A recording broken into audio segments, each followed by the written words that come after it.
कोई तो है। सुबह का समय था। शौरनपुर गांव के सभी लोग अपने अपने काम में व्यस्त थे। कोई खेतों में काम कर रहा था तो कोई अपनी गाय भैंसों को चारा दे रहा था। कुछ बच्चे गांव की नदी के पास गेंद से खेल रहे थे। खेलते खेलते तभी सोनू के हाथ से गेंद नदी में गिर जाती है। सोनू, तूने मेरी गेंद फेंकी है नदी में तो तू ही लाकर देगा। पर मैंने जानबूझकर तो नहीं फेंकी, तुम सबने देखा।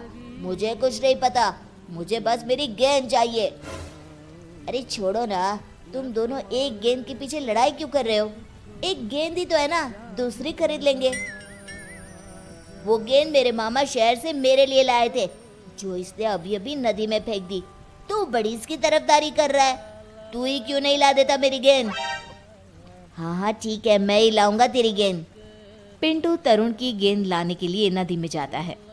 सोनू उसे जाने से बहुत मना करता है क्योंकि गेंद पानी के बहाव से बहुत दूर जा चुकी थी, पर वो सोनू की एक नहीं सुनता और नदी में चला जाता है।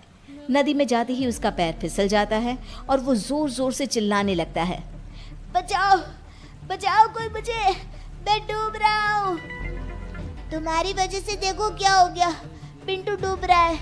पिंटू, तुम चिंता ना करो, मैं अभी किसी को मदद के लिए लाता हूँ। सोनू गांव से किसी को बुलाकर लाता, उससे पहले पिंटू खुद ही पानी से बाहर आ जाता है। तभी सोनू पिंटू की माँ को अपने साथ लेकर आता है। मेरे बच्चे, तू नदी में क्यों गया था? अगर तुझे कुछ हो जाता तो मेरा क्या होता? पर तू बाहर कैसे आया? मुझे ऐसा लगा जैसे किसी ने मुझे पकड़कर नदी से बाहर निकाला है, पर जब मैंने अपने पीछे मुड़कर देखा तो वहाँ कोई नहीं था। पर माँ, सच में कोई तो था। अरे किसी ने भी बचाया हो, मेरा बच्चा बच गया, बस मुझे और क्या चाहिए। चल अब घर चलते हैं। बात को टालते हुए रामती और बाकी बच्चे वहां से अपने अपने घर चले जाते हैं। अगले दिन सुबह सुबह कल्लू अपनी पत्नी को खूब मार रहा होता है क्योंकि एक तो उसने नशा किया हुआ था, ऊपर से आज रेखा से सब्जी में थोड़ा नमक तेज हो गया था। इतना घटिया खाना कौन बनाता है? आज से तू इस घर में नहीं रहेगी, निकल जा यहाँ से। मुझे माफ कर दीजिए, आगे से मैं ध्यान से खाना बनाऊंगी, बस मुझे घर से ना निकालिए। अरे क्यों मार रहा है बेचारे को? ऐसा उसने क्या कर दिया जो उसे मारे ही जा रहा है? इसको बिल्कुल भी खाना बनाने नहीं आता, कभी मिर्ची तेज कर देगी तो कभी नमक।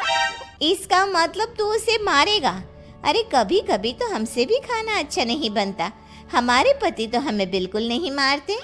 पर मैं आज इसे नहीं छोड़ूंगा, ये तभी सुधरेगी। कल्लू अपनी पत्नी पर जैसे ही हाथ उठाने वाला होता है, कल्लू के सर पर पीछे से कोई थप्पड़ मारता है। कल्लू पीछे मुड़कर देखता है तो पीछे कोई नहीं होता। वो फिर अपनी पत्नी पर हाथ उठाता है, अब के उसे पीछे से कोई तेज धक्का देकर नीचे गिरा देता है। कौन है जो मुझे मार रहा है? पास में पड़ा डंडा अचानक हवा में उड़ते हुए आता है और कल्लू को जोर जोर से मारने लगता है।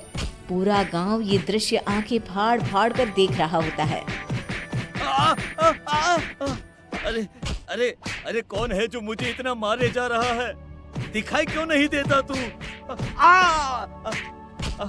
मैं अब कभी अपनी पत्नी को नहीं मारूंगा, जैसा बनाएगी वैसा ही खा लूंगा चुपचाप। अब मुझे छोड़ दो। कल्लू के इतना कहने पर डंडा रुक जाता है और नीचे गिर जाता है। उसकी पत्नी उसे उठाकर अपने साथ घर के अंदर ले जाती है। ये तो चमत्कार ही हो गया, ऐसा तो मैंने कभी नहीं देखा। आखिर ये कैसे हो सकता है? सामने कोई दिखाई नहीं पड़ रहा था और डंडा अपने आप कल्लू को पीटे जा रहा था। कुछ भी हो भीमा भाई, जो हुआ बहुत अच्छा हुआ। गांव के सभी लोग वहां से चले तो जाते हैं, पर रोज गांव में ऐसी ही घटना होने लगी जिसमें गांव वालों को शक होता है कि कोई तो है पर दिखाई नहीं देता वो। कुछ दिन बाद मनोरमा के झोपड़े में अचानक आग लग जाती है। उसके साथ उसका 2 साल का बच्चा भी अंदर झोपड़े में ही होता है। बचाओ बचाओ, कोई हमें! आग आग! अरे गांव वालों, मनोरमा बहन के झोपड़े में आग लग गई है, जल्दी आ जाओ। अगर इस आग को जल्दी से नहीं बुझाया तो मनोरमा और उसका बच्चा इसी आग में जलकर मर जाएंगे। उसका पति भी घर पर नहीं है। अरे वो तो खेत पर है। बातें बनाना बंद करो और जल्दी से इस आग को बुझाओ, जल्दी करो। आग इतनी तेज थी कि काबू में नहीं आ रही थी। हे भगवान बचा ले, अब तेरा ही सहारा है, मेरे बच्चे को बचा ले। तभी एक जोर का झोंका आता है आंधी का, धूल भरी, उसमें ढेर सारी रेत और मिट्टी थी। गांव वाले अपनी अपनी आंखें बंद कर लेते हैं क्योंकि आंधी में उन्हें कुछ भी दिखाई नहीं पड़ रहा था। तभी वो धूल भरा झोंका मनोरमा के झोपड़े से टकराता है। मिट्टी और रेत की वजह से आग बुझ जाती है और मनोरमा अपने बच्चे को लेकर बाहर आ जाती है।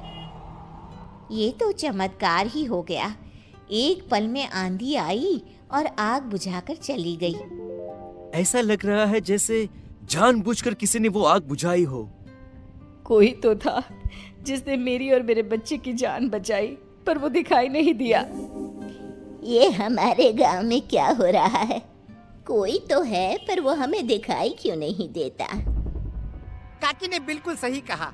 इस गांव में कभी भी कोई मुसीबत हो तो वो तुरंत आकर उसे बचा लेता है, पर कभी किसी ने उसे देखा नहीं, बस महसूस किया है।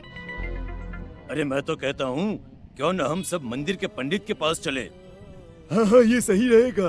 वो पंडित जी बहुत पहुँचे हुए पंडित हैं, वो जरूर बताएंगे इसके बारे में। फिर सभी गांव वाले मिलकर मंदिर जाते हैं पंडित से मिलने। अरे भाई क्या हुआ? आज पूरा गांव मंदिर में कैसे? जरूर कोई बात है।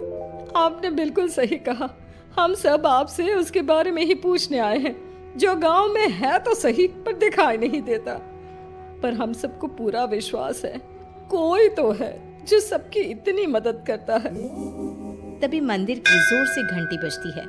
सभी गांव वाले घंटी की तरफ देखते हैं पर वहां कोई नहीं होता। जो मैं देख सकता हूँ वो आप सब नहीं देख पा रहे। वो घंटी किसने बजाई ये सोच रहे हैं ना? हाँ पंडित जी, फिर वही कोई दिखाई क्यों नहीं देता? आपको तो सब दिखाई दे रहा है, तो बताइए ना कौन है वो? कौन है? वो भूत है, उसी ने घंटी बजाई है और वो बिल्कुल मेरे सामने खड़ा है। भूत का नाम सुनते ही सभी हैरान रह जाते हैं। पंडित अपने लोटे से जल लेकर भूत के ऊपर डालता है। तभी वो भूत सभी को दिखाई देने लगता है। सभी उस भूत को देखकर डरने लगते हैं। इस भूत से तुम सबको डरने की कोई जरूरत नहीं। आगे की कहानी अब तुम ही बताओ इन सबको। हाँ, मैं हूं वो जो कभी किसी के बच्चे को नदी से बचा रहा हूं तो कभी किसी को आग से। वो सब मैंने ही किया है और ये सब मैं इसलिए कर रहा हूं क्योंकि मुझे अपनी गलतियों पर बहुत पछतावा है। मैं वही चोर हूं जो अक्सर गांव में चोरी किया करता था। मैंने बहुत से घरों को लूटा था।